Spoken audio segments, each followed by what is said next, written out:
Мен эмнени түшүндүм. Али түшүнө электен түшүнгөнүбүздөн түшүнө элегибиз көп.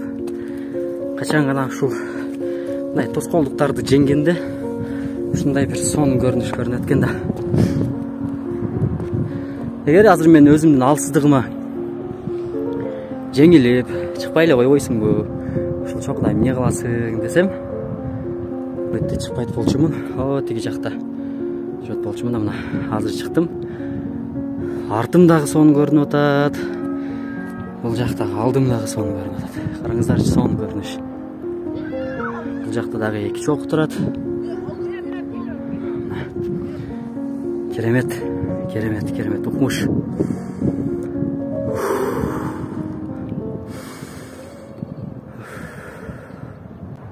Көк асман, айлана кооздук, керемет.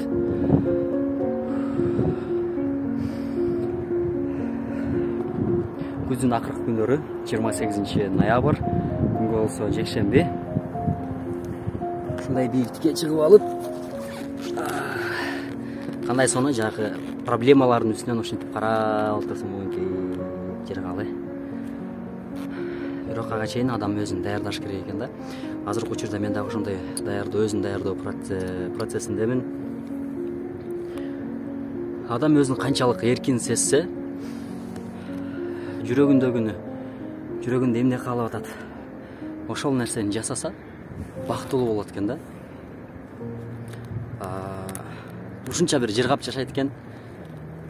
Жашоонун ар бир көз ирмемине, секундасына, мүнөтүнө мындай ыраазычылык айтып, кубанып жашайт экен да. Ошол нерсени сезип атам, эми гана түшүнүп атам. Мээм ошого эми гана жетип атат. Караңыздарчы, сонун жаратылыш, керемет. Ушундай кооздукту көрүүгө барыңыздарды чакырам.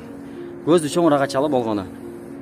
Майда нерселерди көрө бербей, чоңураак нерсени, бийиктикке талпыналы. Бийик, инсан канча бийик болсо, майда нерселерге аралаша бербейт. Ошондуктан бийик болгонго ашыгалы, бийик болгонго талпыналы дегендей. Сиздерде да ушундай болгонбу? Мисалы үчүн уктасаңыздар, түшүңүздөрдө албарсты басып, чоң бир кара мүртөз келаткандай болуп элечи. Ушул нерсени окуя кылып, бир даанышман мындай коркууну элестетип берген экен. Ошол окуя мага аябагандай жакты. Бир бала, мага окшош эле бала, уктаса ар дайым түшүнө ошол жанагы кара мүртөз кире берет экен да, артынан кубалай берет экен. Эми гана жетип тутайын дегенде баягы бала чочуп ойгонуп кетет экен. Ушул нерсе күн сайын кайталанат экен. 1 ай, 2 ай, 3 ай иши кылып, 1 жылга созулат экен. Баягы бала уктай албай, эртеси күнү уйку азыгы болгондуктан жумушун дагы жасабайт экен. Ден соолугуна кедергисин тийгизет экен. Анан баягы бала ойлонуп тур, мен бул нерсени ишти жасабасам, тагыраак айтканда, бул нерсени мен мындай акыбетин, келечегин ойлобосом, менин ден соолугума зыян келип атат, акыры жаман болушу мүмкүн деп, ушул айылындагы бир аксакалга барат экен, Олияга барат экен. Ал Олиядан сурайт экен.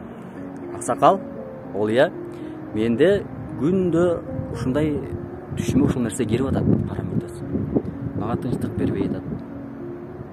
Уйкум аз болуп атат, жакшы уктай албай атам, жүрөгүм эс албай атат, акылым эс албай жатат. Иши кылса, организм бүт эс албай жатат.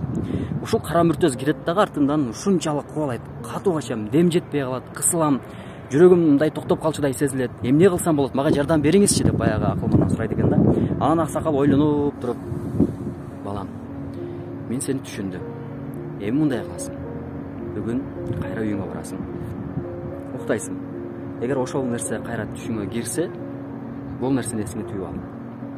Кайра артыңа карап туруп, ошол кара мүртөздөн сура дейт. Кара мүртөз, сен менден эмне каалайсың? Деп сура дейт.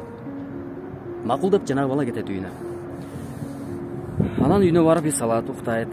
Бирок жанагы кара мүртөз түшүнө кирбейт. Эртеси күнү, андан кийинки күнү эч бир түшүнө кирбей коет да. Анан ошентип арадан бир канча убакыт өтүп, кайрылып уктаса, жанагы кара мүртөз дагы түшүндө пайда болот да. Анан ошол учурда баягы аксакалдын, Олиянын айткан сөзү баланын эсине түшүп кетет. Кара мүртөз ушунчалык кубалап келатканда, артынан мындай бурулуп туруп сурайт.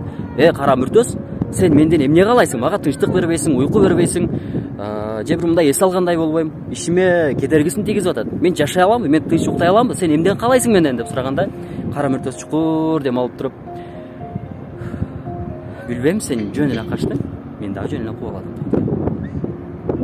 Көрдүңүздөрбү? Биз эмнеден коркуп атабыз? Себеби эмне? Коркунуч каяктан келет? Көрсө, коркунучту биз мына мээбиз деле настрой кылып атканбыз да. Жок болбойт. Коркомун. Мындай болуп калсачы, тигиндей болуп калсачы, ийгиликтүү болуп калсачы, жакшы жагына буйрсачы. Эмне үчүн ушундай позитивдүү ойлобойбуз? Демек биз бардык нерсе келип бул ойдон чыгып экен да. Көрсө биз оюбузду тазалашыбыз керек экен. Ошол нерсени айтайын деген, мен дагы бийиктиктен корком. Кээ бир учурда ошол нерсени жеңүү максатында бүгүн бийиктикке чыгып, ушул жаратылышты, ааламды бийиктен көз салгым келди. Бийик толкунда жашаган адамдар кандай жашайт экен? Ошол нерсени мен дагы сезейинчи.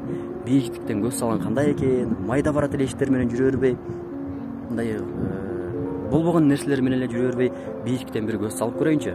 Өзүмдү бийиктен бир карап көрөйүнчү деген максатта ушул бийикке чыктым.